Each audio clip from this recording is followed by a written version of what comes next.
Hola y bienvenidos a Ciudad en Crudo.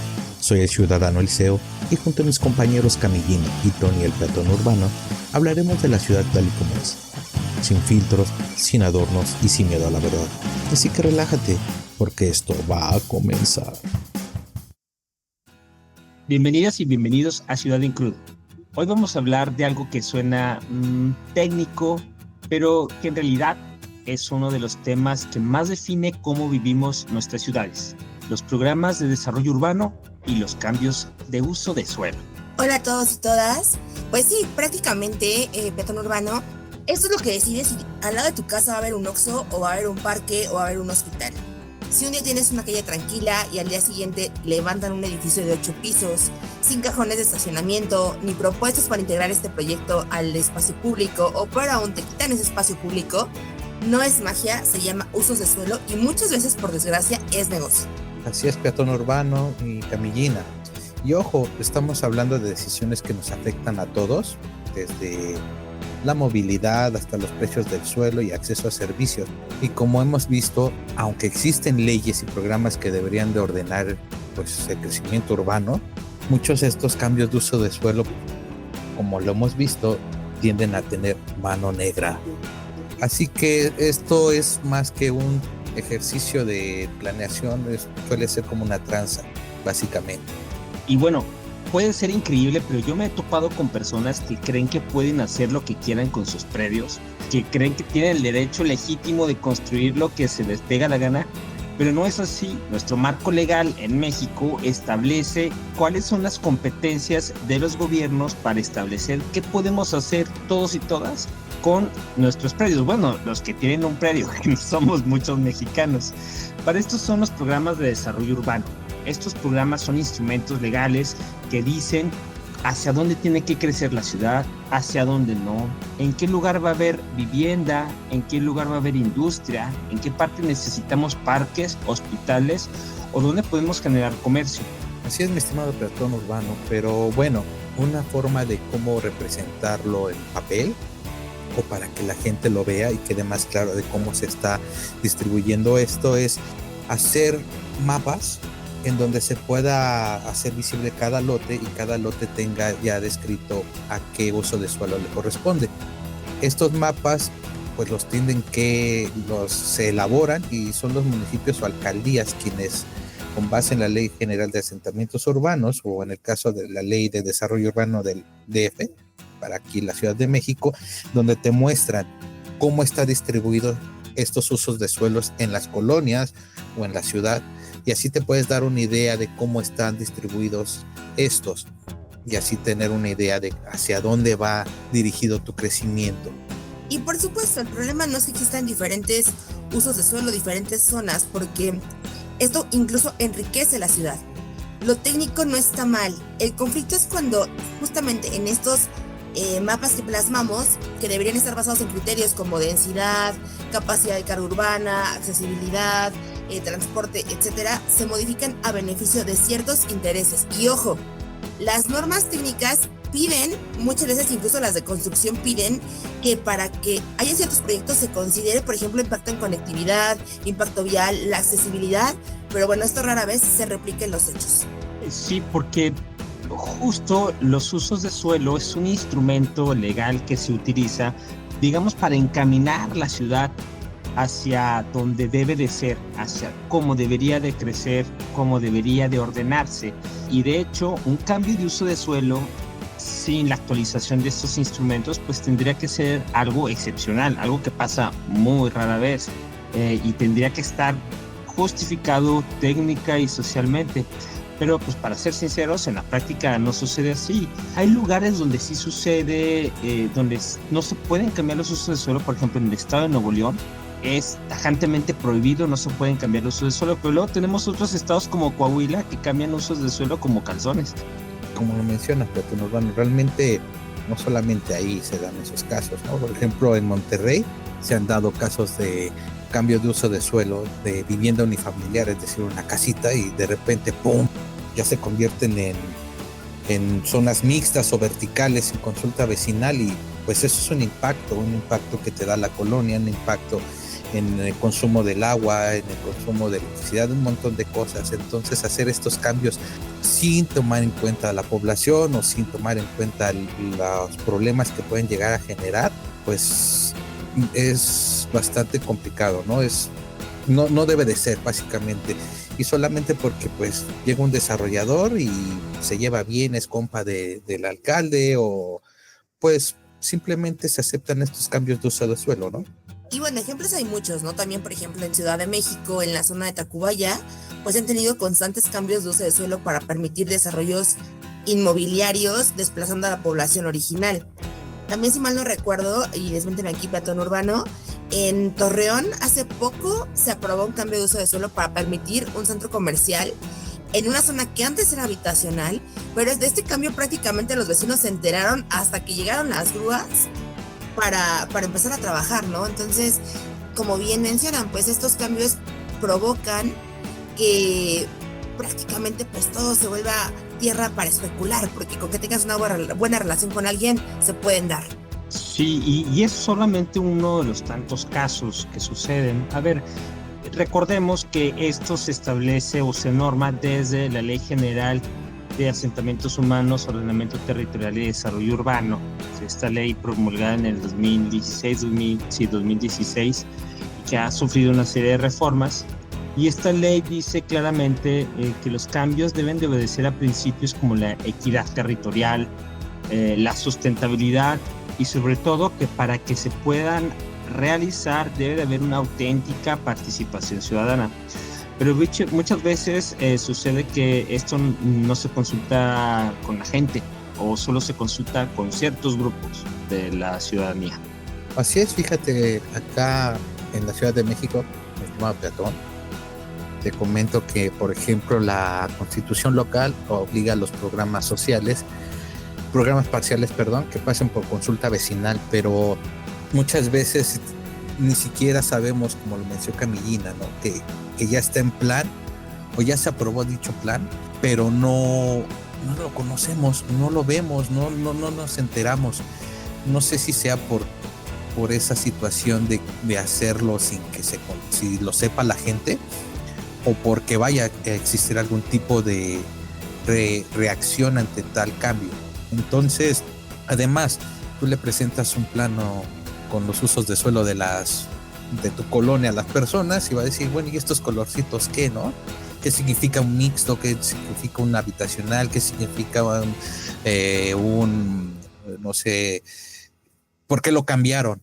Entonces, es muy complicado, uno, que tú te enteres, dos, que a pesar de que te enteres, le entiendas, y tres, pues que realmente cuentes con el tiempo necesario para que tú puedas hacer un levantamiento con palos y con fuego y queriendo quemar a las personas, pero simplemente para exigir tu derecho a la poca explicación de esto.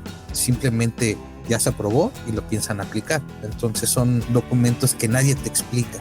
Y es que la campaña de comunicación es terrible y no sé si es realmente a propósito o si no se ha intentado mejorar, porque realmente a veces se hacen foros públicos, pero que no son vinculatorios, es decir, te escuchan, oyen tus protestas, pero te dicen, ¿sabes qué? Esto ya se tenía pactado y así va a ir, ¿no?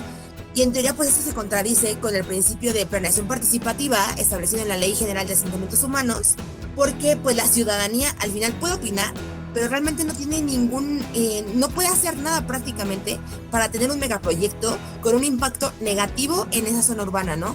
Y aquí nos preguntamos, pues, ¿dónde están los estudios de habitabilidad, de viabilidad? ¿Dónde está la elaboración de los servicios urbanos para que se generen estos proyectos? Y pues digo, al final, como bien lo mencionan, ¿no? Pues simplemente te quedas en, bueno, ¿y qué hacemos, no? O sea, quemamos la construcción, ¿no? ¿Qué hacemos? O sea, ya tengo aquí el megaproyecto, ¿no? Y digo, de esto muchísimos casos sonados. Sí, por ejemplo, uno famosísimo es este complejo que se hizo se me fue el nombre, en Coyoacán, en la Ciudad de México, Mítica. Mítica. Sí, exacto. Es uno de los ejemplos claros de los impactos que hay cuando permites una densidad de construcción monstruosa fuera de escala con su entorno. Porque, a ver, los cambios de uso de suelo per se no son malos. A veces tenemos programas de desarrollo urbano tan anticuados y tan monofuncionales que es necesario hacerlos. El problema es que cuando suceden los cambios, como dices, Camillina, sin conocer bien el umbral de los servicios como agua y drenaje, sin conservar las áreas de protección natural o, por ejemplo, degradando el medio ambiente, ahí es cuando tenemos estas afectaciones, no nada más ambientales. Por ejemplo, suben los precios del suelo, llegan desarrollos que no se conectan con el entorno y pues las personas que vivían ahí pues ya no pueden pagar ni la renta, y es cuando se produce de lo que ya hemos hablado, que es la gentrificación. Así es, fíjate, es algo curioso. Por ejemplo, tú hablabas de Mítica, no sé si la han visitado ustedes. Sí. Bueno, yo tuve que ir por cuestiones de la pandemia a checarme los pulmones y es impresionante. O sea, es casi la mitad de la torre de puros consultorios, la otra mitad es de vivienda y aparte cuentas con tu centro comercial. El impacto que, como bien lo mencionas, Tony, es muy grande. O sea, cuando había, no sé, por ejemplo, 100 casas, el consumo se exponenció en cuestión de agua, en cuestión de luz, en cuestión de personas que lo habitan. Entonces, realmente, ¿cuántas personas había antes? 100 y ahorita va a haber 500. El consumo es excepcional. Y no solamente deja del agua, luz, los desechos, lo que hemos hablado, por ejemplo, en el capítulo de economía sustentable. Hemos hablado también de la infraestructura que está ahí original. En algún momento dado se va a ver rebasada por el cambio de uso de suelo tan agresivo que se dio en esa zona. Y es algo que no sé si no lo ven, no sé si no lo percibieron o lo proyectaron, pero es algo que se da. Y como bien mencionas, eso es gentrificación. Antes era vivienda unifamiliar, ahorita ya son departamentos de millones de pesos. Entonces, hay que tomar en cuenta este tema, muy importante. Y eso también aquí en los cambios de uso de suelo viene una parte súper importante, que es la parte social, porque muchas veces se pierde la identidad urbana cuando cambias de un día para otro, de un barrio tradicional, ahora por torres o centros comerciales, como lo que mencionábamos con Mítica, y también pues afecta en que tiras prácticamente como la historia de ese lugar por decreto, ¿no? Esto tiene un nombre y se llama desplazamiento urbano cultural, y por ejemplo la ONU Habitat lo reconoce como una forma de desarraigo urbano porque diseñas para el capital y no para la gente, porque la ciudad deja de ser un derecho y se convierte prácticamente en una mercancía, porque estás despojando a los ciudadanos originarios, como ya bien lo mencionábamos en gentrificación, y estás repoblándolo con población que pues viene a cambiar todo el entorno y que no tiene las mismas costumbres y que también llega pues a modificar completamente la forma de vida de los ciudadanos originarios, ¿no? Entonces sí afecta demasiado la parte de los cambios de uso de suelo, no solo en infraestructura y en la parte de cómo se conecta la ciudad o cómo interactúa la ciudad en sí, sino también en la parte social. Sí, y la verdad es que el capital instrumenta muy bien sus beneficios. Por ejemplo, hay casos acá en La Laguna en donde programas parciales convierten zonas no urbanizables en urbanizables de repente, a pesar de ir en contra de sus planes directores de desarrollo urbano o los programas de ordenación metropolitana. O por ejemplo, cambios de uso de suelo que se dan de suelo de conservación o de protección natural, que los cambian a extracción minera, a pesar que van en contra de los programas de ordenamiento ecológico local. Es decir, es una lucha de intereses de particulares contra el patrimonio natural que existe. Sin embargo, por ejemplo, en Ciudad de México también hay casos como el corredor Chapultepec, que fue un intento fallido. Ahora sí, hablando de casos de éxito de resistencia ciudadana, fue fallido de modificar el uso del suelo y privatizar parte pues, del espacio público. Es decir, la oposición vecinal literalmente frenó estas intenciones del mercado. Realmente es muy importante que veamos esa parte social, ¿no? Cuando realmente se ponen de acuerdo y luchan por algo, ¿no? Por un bien común. Y es que, por ejemplo, en este caso del corredor Chapultepec, si no me recuerdo, hubo hasta una votación, ¿no? O sea, si estabas a favor o en contra del proyecto, pero a nivel, en lo que ahora sería la alcaldía, que en ese momento era delegación, pero sí, o sea, hubo una participación ciudadana muy importante. Sí, y realmente si tú ves el diseño del corredor Chapultepec, realmente era muy bonito y suelen ser muy vistosos y realmente piensas que puede hacer un cambio positivo, pero cuando lo empiezas a analizar y empiezas a ver todos los problemas que pueden generar, perdón, y muchas veces son cambios sociales que muchas veces la gente no los toma en cuenta, pues es cuando ya te pones a pensar, ¿no? Por ejemplo, en Monterrey el distrito TEC promovió un modelo de regeneración que incluyó cambios de uso de suelo, pero aquí hubo una cuestión particular, tuvo participación académica y privada, y si bien ha tenido algunos logros, pues quieras o no, también ha provocado alzas de precio en los barrios habitantes. Sí, y sobre todo hay que pensar mucho, porque hemos hablado del mercado, gentrificación, hemos hablado también de la pérdida del patrimonio natural. Por ejemplo, en los centros históricos suele pasar que los cambios de uso de suelo para permitir mayor densidad de construcción muchas veces crean estas prácticas de exclusión al volver zonas deterioradas en zonas de lujo, ¿no? Entonces es importante plantearnos dónde queda el principio de resiliencia urbana, es decir, es la capacidad de una ciudad para anticiparse, resistir, que es lo que significa la resiliencia. Entonces, si no seguimos estos principios, no vamos a poder lograr, pues, una ciudad mucho más equilibrada. Sí, y además una ciudad capaz de recuperarse de estos cambios sin colapsar y manteniendo el bienestar de los habitantes, que es parte fundamental del término que acabas de mencionar, que es resiliencia urbana, ¿no? Entonces, en este caso tenemos que estar, gestionar la ciudad para que estemos preparados para este cambio de usos de suelo y no al contrario generar un problema mayor para el crecimiento de la ciudad. Sí, es decir, participar como ciudadanía en estos procesos. Es muy importante que estemos informados, que exijamos a las autoridades transparencia y preguntar si qué programa está vigente en mi colonia, saber si el centro comercial, el expendio, el edificio de 6 niveles de repente que apareció está permitido o no en mi entorno.